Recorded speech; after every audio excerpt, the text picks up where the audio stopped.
adalah awam salaf.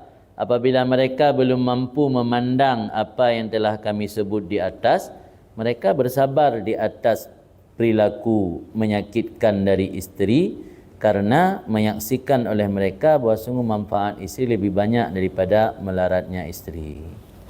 Jadi yang tingkatan atas pun anggapnya cerminan hubungan dengan Allah. Kiban hubungan isteri dengan yang cerminan hubungan dengan Allah.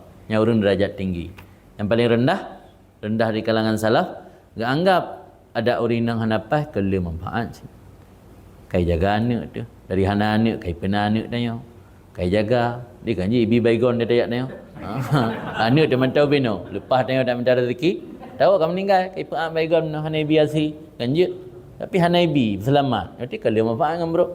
Dia gom pep-pep. Kahek semurah. Dia gom pep-pep kahek jaga anak. Yang le kan manfaat. Ketimbang melarat. Nyamban cara demikian punya orang awam. Dia kan dia kan hana buat dia demikian nanti tak. Biasa saya hana pangan hun, hana pangan maksud dia yang langsung aju salah permu.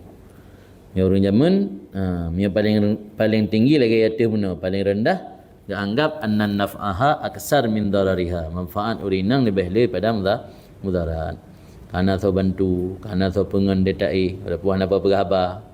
Tak tahu ke dia barat, tak tahu ke dia timur. Yang penting kandangan le.